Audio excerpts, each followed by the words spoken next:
Regardless of how anyone feels about it, the United States government is rather big on keeping secrets. Sometimes these secrets are intended to protect the American public and its interests. In any case, there are certainly many things that the government is involved with that are never intended to be made known to the general public. As a soldier in the U.S. Army, I would come to discover that being in the military puts a man that much closer to stumbling across something that he was never supposed to. This is part 2 of the story of the night shift at Fort Campbell. The mist which hangs before you offers you a choice, to pass through or to escape. Beyond it are stories which defy explanation and fly in the face of what we know to be real. You're moving into a realm of both reality and imagination, of both fact and fiction. Many will fall prey to the obvious lies, and many more will reject the truth when they cannot accept it. You alone are left to discern what to believe as you pass through what we call the fog of war.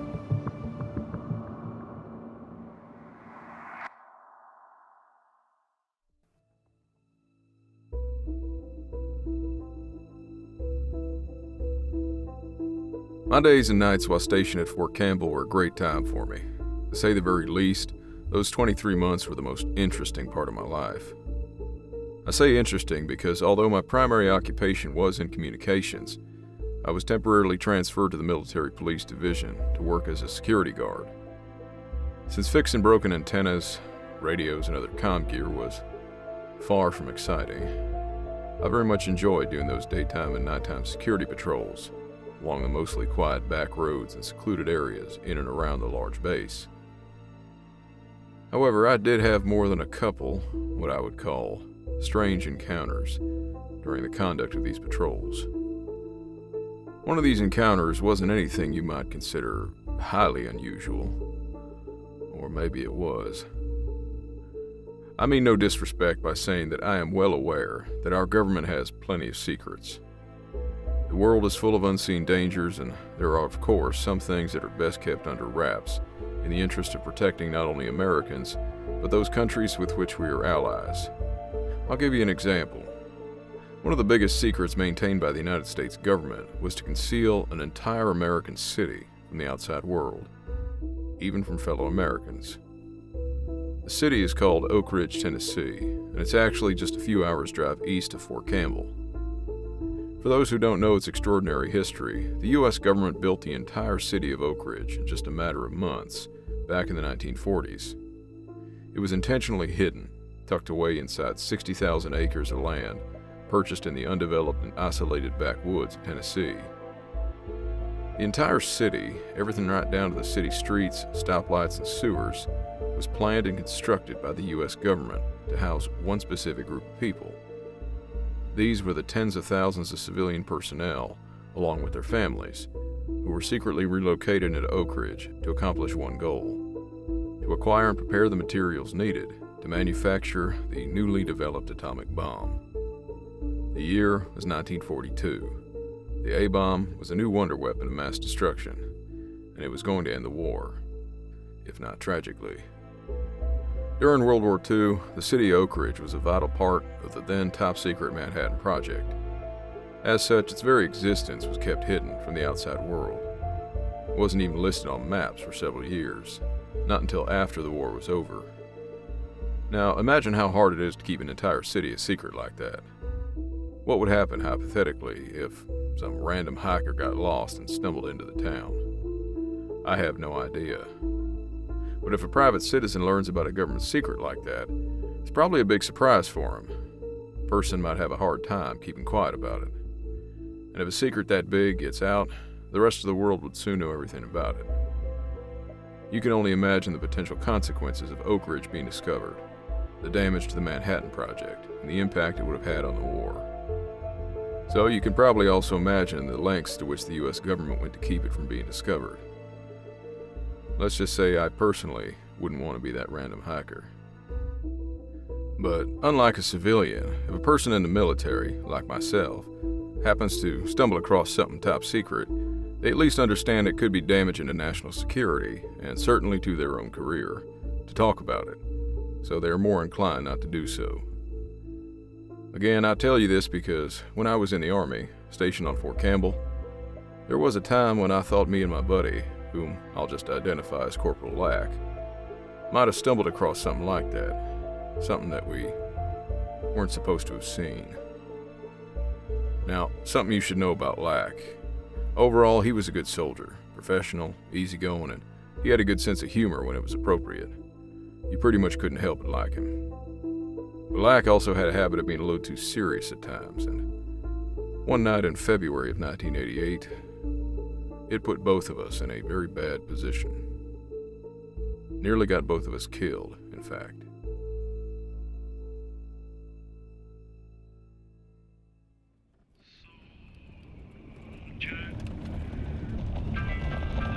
Bravo 47, this is command. Command over.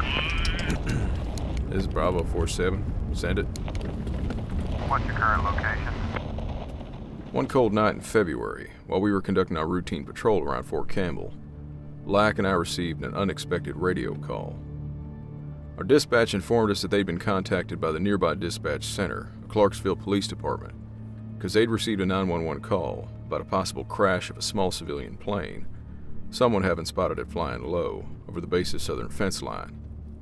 Since the caller said they thought that the plane had crashed on the base, the local civilian police couldn't conduct the initial investigation, so they called the base police. Lack and I were patrolling in that general vicinity of the base, so we were assigned to search the area where the caller believed the plane may have gone down. We were somewhat skeptical. Planes don't exactly crash every day. So as we drove around the area, we didn't really expect to find anything. This area of the base was less heavily forested, having some open patches of land scattered alongside the roads. After a bit of slow driving in the dark, shining the truck's spotlights along the tree lines as we went, we suddenly saw what indeed appeared to be a crash site in one of these open fields.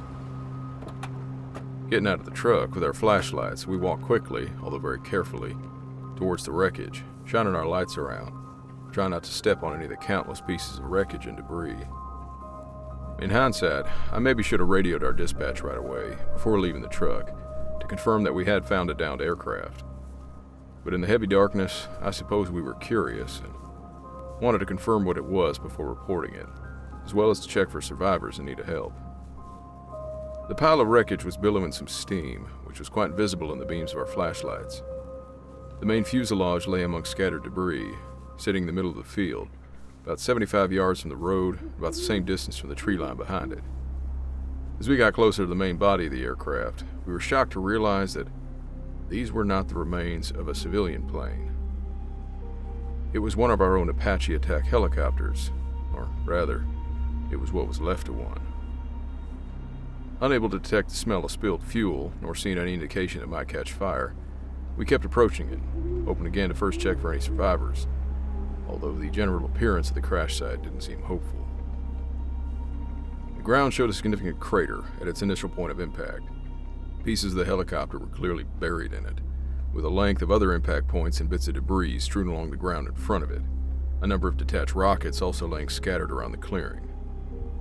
These additional craters indicated that it had likely bounced after its first impact, and then flipping or rolling a number of times before coming to a stop. Now the broken and twisted heap of metal that lay before us. Scanning the tree line behind it with our flashlights, there was a section of trees whose tops were noticeably damaged. Considering the 911 call about a low-flying aircraft, we figured that the helicopter must have clipped the treetops at a fast speed, which caused it to crash as hard and as abruptly as it did. The pilot probably had little or no time to react. The damage to the Apache, including its cockpit, was extensive. Seeing this, we knew then that there was little chance of either of the two pilots having survived. I told Lack to check the cockpit anyway, before I jogged back to our truck, carefully avoiding the debris, so I could radio back a report on the crash. And that was when this strange situation got even stranger.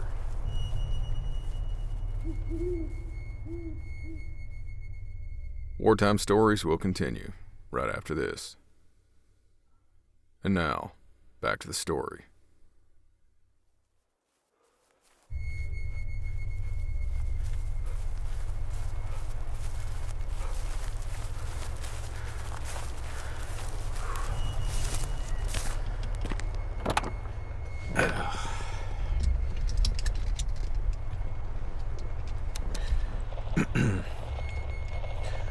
This is Bravo 47 calling command. Come in, over. Command to Bravo 47. Go ahead. We are currently at... What the hell? Command, this is Bravo 47. Do you read me? Huh. Well, that's weird. Command, this is Bravo 47. Command, over. Right after my dispatch acknowledged my call-in, my transmission was suddenly drowned out by some kind of radio interference. A distinct electronic hum was the only thing I could hear. I clicked through the radio, trying a few other channels, but the same interference seemed to be preventing me from transmitting on those as well. Being my primary MOS was communications, I suspected, shall I say strongly suspected, that this wasn't just some kind of random interference with our radio. I had certainly never heard it before. I knew enough about radio signals to know when something strange was happening. Here, I'll give you an example. If you're ever driving down the road and listening to your car's radio, specifically AM radio, and you pass by some overhead power lines, you'll notice the radio signal will often either get fuzzy or be completely drowned out by static. That interference is caused by the electromagnetic energy coming off the high-voltage power lines. However, out here in this empty field on Fort Campbell, there were no power lines or any other reasons for this kind of sudden and very powerful radio interference. I had no idea why, but it seemed very possible that the designated radio frequencies we were using were intentionally being jammed, on all available channels no less. Unable to send up a report, I impatiently tossed the radio handset onto the front seat. I then reached into the cargo area of the truck, grabbing a fire extinguisher, before jogging back over to the wreckage. Black was now standing right beside the airframe, staring at the pilot, who was still strapped to the rear seat, plainly visible through what little remained of the chopper's canopy. Starting to open my mouth, wanting to tell Lack about the issue with the radio, I suddenly stopped, my attention being drawn back to the pilot.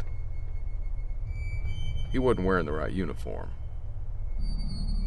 In my experience, American pilots would normally have worn an olive green one-piece zippered flight suit. This man was wearing something that looked much more like the older Vietnam-era fatigues. OD green, with large buttons down the front of the blouse, and the jacket. Shining my flashlight from various angles, looking for any other identifying markings, I then saw the patch of a foreign flag sewn onto his upper sleeve. My suspicions were confirmed. Having deployed to Central America myself, if only for a few weeks, I thought I had recognized the uniform he was wearing. A Honduran Army uniform. Very much out of place on someone piloting an American helicopter, I thought. He was wearing the right headgear, though, a pilot's helmet, which was equipped with its rather obvious integrated night vision hardware and target acquisition display. He was also very clearly dead. No surprise to us, though. We figured there was little chance of either the pilot or the gunner having survived a crash this bad. The nose of the helicopter having been practically obliterated on impact. The front part of the aircraft where the gunner would have been seated was just gone. If there had been two men in that helicopter, you wouldn't know it by looking at it. Looking back at Lack, who looked as confused as I was, I suddenly remembered the issue with the radio and told him about it. Not sure what else to do, we continued carefully walking around the wreckage, looking for anything else unusual while discussing what our best course of action was, what with not being able to communicate anything back to our command. Having a fire extinguisher on hand, we figured at least one of us should stay close to the wreckage, in case it caught fire. Being able to stop a fire as soon as it started might help preserve something important for whoever would end up investigating the crash.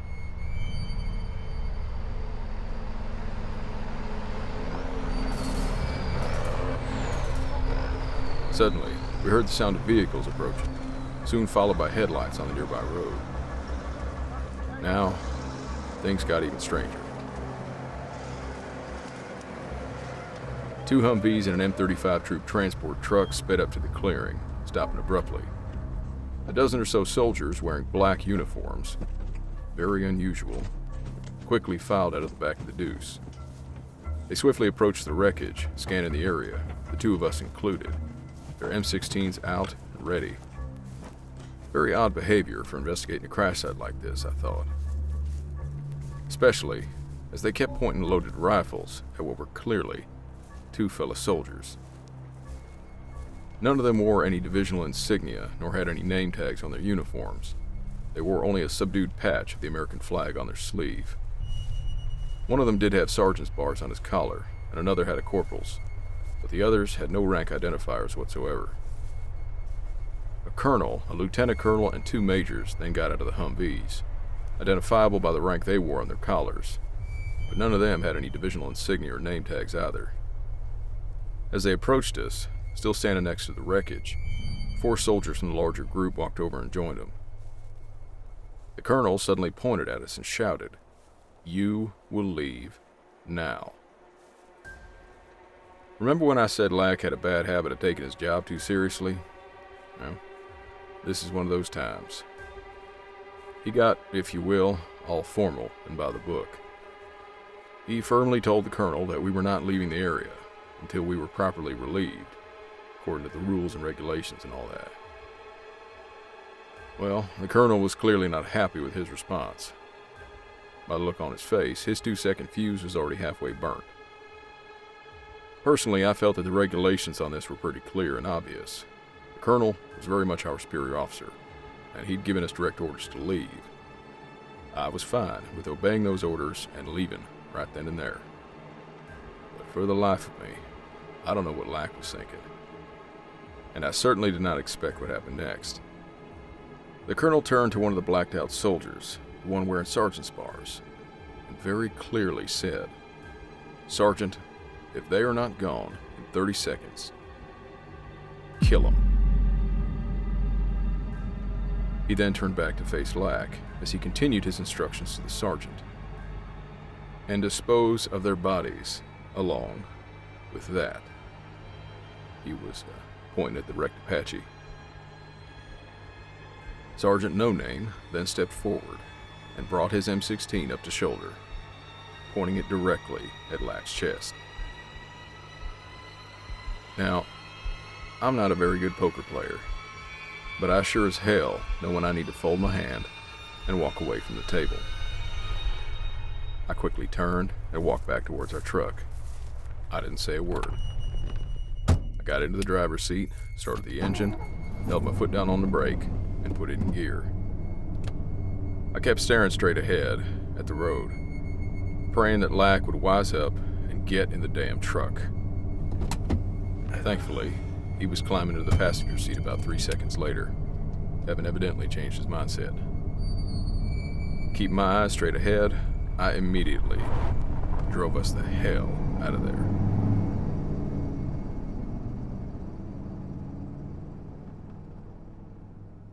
Wartime Stories will continue right after this. And now, the conclusion of our story.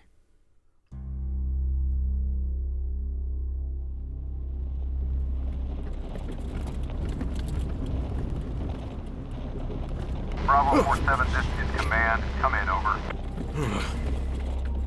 After a time, having forgotten all about the radio, it suddenly barked back to life, startling me.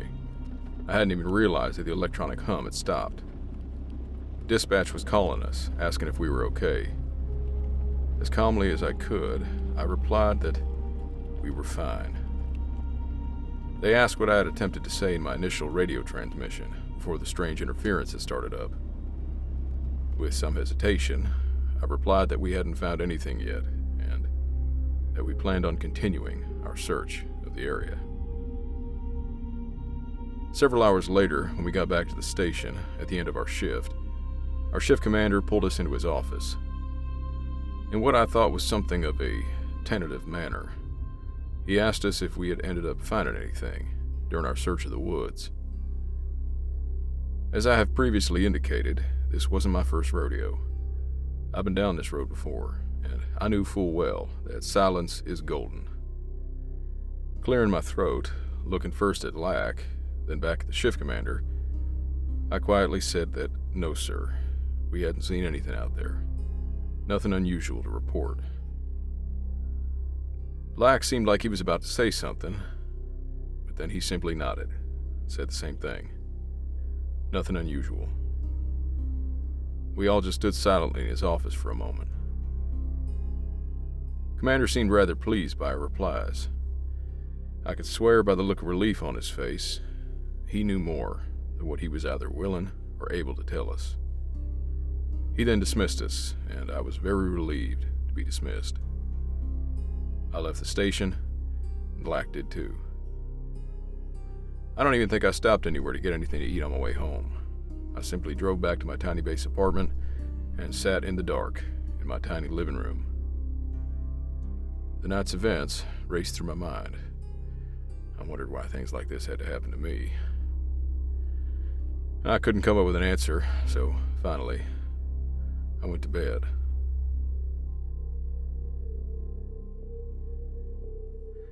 We never heard anything about any civilian plane crash. I never asked anyone about it either. For a good number of years afterward, I would find myself lost in thought, wondering if that colonel was bluffing, or if he really would have had Lack and me killed if we had chosen not to leave the crash site. Some years beyond that, after I got married and started a family, now having my own children, I began to question what became of the bodies of the two men who died in that helicopter crash. Where were their final resting places? What were their families told? Or did their remains in that Apache helicopter simply vanish into the void of yet another classified government secret? As for why a Honduran soldier was sitting in the pilot's seat, I may be able to offer you some amount of explanation. I would come to learn that at that time, the Apache was being used to secretly train foreign pilots to fly U.S. military helicopters, and for a specific reason. On March 17, 1988, only a month after the night we discovered that crashed Apache, thousands of U.S. military personnel, some from the 82nd Airborne Division, deployed into Honduras in support of Operation Golden Pheasant. As I have alluded to already, I was also deployed to Honduras, but that was in December of 1986, more than a year before this official operation began. My group was assisting with the construction of an airfield, likely to prepare for the upcoming airborne operations. Like the recent war in Vietnam, during my time in the 80s, the U.S. international policy preventing the spread of communism was still in effect in Central America. As with local anti-communist groups who had fought in Vietnam, following an overthrow of the Nicaraguan government in 1979, the U.S. was now backing the anti-communists in Nicaragua. In this case, it was the Contras, in their fight against the newly established Marxist and reportedly Soviet-funded government, the Sandinistas.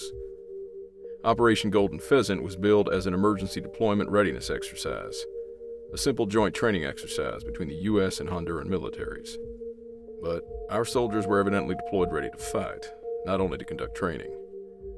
The rumor was that the Sandinistas had been illegally operating in Honduras, and that the American troops were sent to push them back out.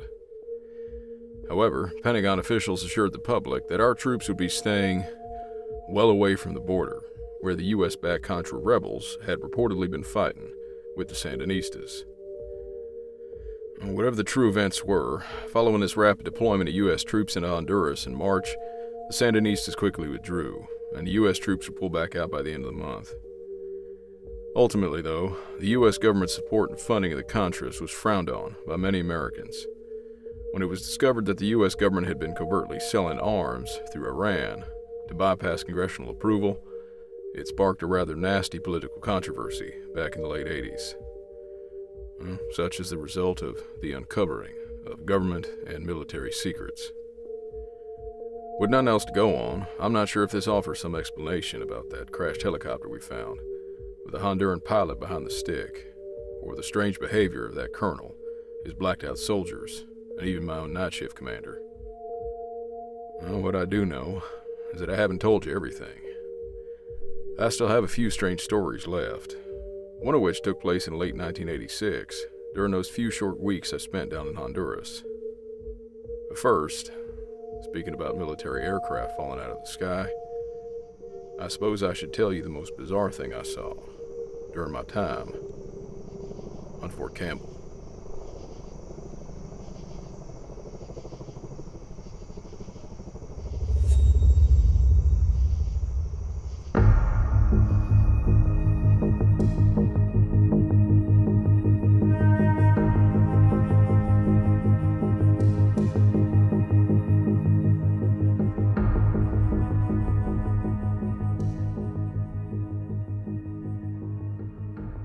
Hey guys, I'm not sure if I should make a habit of adding short stories like this to the credits, so you guys go ahead and let me know what you think in the comments.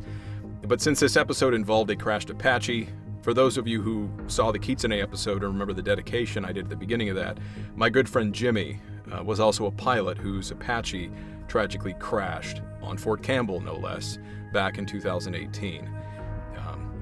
He was a really fun-loving guy. I don't think I ever saw him angry, no matter how much stress he was under, which was a lot, being a recon Marine. He got annoyed maybe, but I never saw him raise his voice, never get angry. So I thought for this episode it might be appropriate for me to share a story about Jimmy. Specifically the time how Jimmy, myself, and the rest of our recon team almost died in the Philippines, all at the same time. So we were deployed with the 31st MEU. So we were kind of based out of Okinawa. We get on the boat. In this case, it was the USS Peleliu. We floated down to the Philippines, and it's early 2015, and we're going to do these interoperability training exercises, kind of like what was talked about in the episode with the Honduras, doing that kind of inter-military training. Just build up rapport between the militaries, so if we ever go to war, and once we actually have to start working with our allies, we have that kind of established relationship. That's what the point of it is. So Jimmy, because he was so friendly and able to network, he had gotten us hooked up with Anglico, which is the Air Naval Gunfire Liaison Company with the MEU. And because he had established a good rapport with them, they allowed me to attach my team to their unit to conduct training with them and the Philippine Marines during this exercise. And basically what it was just a week of just blowing stuff up, which was the most fun we probably ever had. It's just, we got an observation point overlooking the valley, and we're calling in aircraft fire and artillery fire and just blowing the crap out of these different targets and old vehicles that had been kind of dropped off in the middle of this targeting range, this big open valley. I'm pretty sure that was the week that Jimmy actually fell in love with the idea of being an Apache pilot, because he just couldn't get enough of calling in aircraft fire and watching these Apaches come by and just blow the crap out of these various targets and old vehicles that had been just dumped off in the middle of this targeting range. And he's like, bro, dude, this is so cool, man. I want to be a pilot, bro. This would be awesome. So I'm pretty sure that's where it came from. But after the exercise was over and we had to leave the observation point, we had a heck of a time getting out there. One of the trucks got stuck in the mud, and it was just this really funny. Jimmy's out there sunbathing while everyone's trying to pull the truck out of the mud, because 3 trucks got stuck in the mud, and Jimmy's just catching some rays. But on the way back, the Humvee that was supposed to pick us up was late. It was already after dark. It's raining now. It's starting to rain. It shows up and it's got all of these rucksacks strapped onto the side of it, as if the unit who owned the truck was just using it to carry around their gear. And whoever had done this had also pulled the canvas, the tarp, off the back, and they pulled it off so that they could strap the rucks onto the side, but they'd also pulled it over on top of the rucks so that it was keeping the gear dry from the rain. So we clamber into the back of the truck and we start driving towards the FOB, the main base area, about a few kilometers away. And this miserable, bumpy, wet ride becomes even worse very quickly because the smell of diesel fumes starts to fill the back of the truck. Now, my experience told me that smelling diesel is not uncommon on really any military aircraft or vehicle. It just kind of goes with the territory. You're going to smell some sort of noxious smell and maybe get a little bit sick. But this was bad, to the point where I was sitting closest to the driver's seat on the passenger side, and I leaned forward. I told the A driver, I said, dude, can you guys smell that? That's bad. Can you please roll down or unzip your little plastic windows so that we can get some fresh air back here? They didn't seem bothered by it. I was like, what's our deal? Are we really overly sensitive to these fumes? After a bit of driving, it just got worse, and no matter how much air was coming in through the front, it's just terrible, to the point where we're all covering our faces with rags and cloth and gagging and coughing, and some of us are like pulling our heads out of the side of the truck, like out from under the tarp, like just trying to get some fresh air. And I shout back at Jimmy, who's seated on the driver's side on the near the back of the truck where the exhaust pipe is. And I'm like, dude, Jimmy, can you check? Can you turn around and check and see if the exhaust pipe there's a hole in it or something? Because can you please check? And I don't think he could. He has rucksack still on, and he was sitting on top of all this gear, and he just couldn't maneuver himself to turn around and look. And it's pitch black in there anyway. There's no lights. Nobody had any sort of light available, I guess, to check. But we're all just dying. We're miserable. Nobody really wants to do anything except just get fresh air. And it was one of those things where asking a military vehicle to stop because you're uncomfortable is kind of something you don't do, right? You just kind of suck it up and just deal with the fumes. But this was like really bad. So finally, as the team leader and the senior guy in the truck, I guess none of the other guys wanted to say anything because they didn't made it feel like they could. But I leaned forward to the driver and like, dude, stop the truck. We got to get out. This we can't do this anymore. We're all getting sick back here. We got to stop and get some fresh air. So they stop the truck and we scramble out of the back, and we're just gulping fresh air and feeling the cold rain on our face, which is actually kind of refreshing at this point. And then once I've recovered a little bit, I walk around the side of the truck to check on the exhaust pipe that was behind Jimmy. After seeing it, I walk back over to Jimmy and I smack him on the top of the helmet, and then I drag him back over so he can look at the exhaust pipe. Whatever knuckle dragger had strapped all this gear onto the side of the truck, and when they pulled the tarp over the gear, they also lifted it up over the top of this very tall exhaust pipe, because this exhaust pipe was meant for fording rivers. Like, it's over the top of the truck. They pulled this tarp over the top of this very tall exhaust and then laid the tarp over the gear and the exhaust, essentially creating a literal gas chamber in the back of this truck, because the exhaust fumes now have nowhere to go except the inside of this tarp, this enclosed truck bed.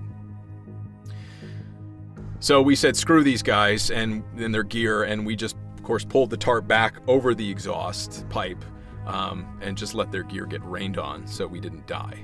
But I'm guessing carbon monoxide would have been the issue there, but yeah, that was the time that the team and I nearly all died from carbon monoxide poisoning, because none of us wanted to say anything and demonstrate any weakness. Nobody wanted to be the first one to cop out and say, I can't deal with this anymore. As always, good times in the Philippines. So thanks for sticking around again to hear another random short story. I was serious about the VPN thing. If you don't have one, I would look into getting one if you can afford it. Protect your information. They don't compensate me for you guys going to the link. They just pay me a flat rate for having the sponsorship. So I would recommend NordVPN. I do think they're a great VPN. I use them myself. So thanks for sticking around, guys. Don't forget to subscribe, and I will see you at part 3.